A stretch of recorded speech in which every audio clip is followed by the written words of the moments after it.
Chairman Gensler, thanks for being here. Congressman Lucas and Posey talked about this earlier. I'm just going to bring it up again. It deals with the proposals regarding predictive data analytics. Just could you distill down again? How do you think the proposal is? Is there a lack of economic analysis, and is that consistent kind of with SEC's mission to protect investors? How do you see those two kind of meshing? So good questions. One, there's a robust economic analysis, but we're going to benefit from public feedback on it. But two, the rationale. On the rationale, it comes to a really key thing. An investment advisor, whether it's through a robo-advisor or a broker-dealer, that they continue to put our interest, the investing public's interest, first, when they're engaging with us, what's called investor interaction, they're not putting their interest in front of ours. So they can use data analytics and use math to put their interest ahead of ours, and that's not good for the investing public. Are you afraid it'll be applied too directly on just about everything out there? From it could go down to the level of Excel spreadsheets. I mean, somehow it has to be applied. Right? Here's the sort of balancing act.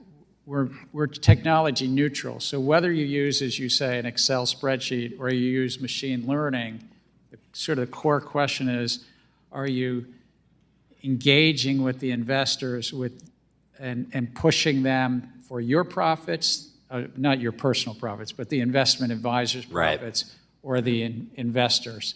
But we've got a lot of comments. The comment file is open until, I think, October 10th, so we're still hearing from the public, and this hearing today is a very important part of that.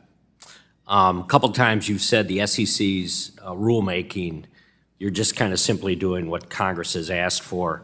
Do you think that's consistent? I mean, there's 40-some rule proposals, and I don't know that Congress had asked for all of those. So how are you measuring that right now? You raise a good point. It's not that you asked for it last week or last month, but our laws embodied by Congress are on the books, and we need, I think, really to stay competitive in the world, to update our rule books to make sure that the markets, the Wall Street broker-dealers, the exchanges, the investment advisors, that they're working on behalf of your constituents, the investors, and the people with good ideas who want to raise money. And it's trying to drive greater efficiency in the middle of that market. And sometimes the middle of the market doesn't love that, because greater efficiency might mean a little less economic rents, a little less profits in the middle. Let me switch gears again. I think we're concerned about FSOC's recent proposal regarding the designation of the non-bank financial institutions as systematically important, particularly the elimination of a cost-benefit analysis requirement. Given your kind of the position as FSOC member, why would the FSOC eliminate the requirement to do a cost-benefit analysis when determining whether or not a non-bank financial institution should be designated as systematically important? I thank you. I am a member of the Financial Stability Oversight Council, and what we put out to public comment, so I'm only one voting member, but right, what we put out to public comment was really just to ensure that we get back to the guidance that was out there in 2012. I was a proud member back then of that committee too, that council then.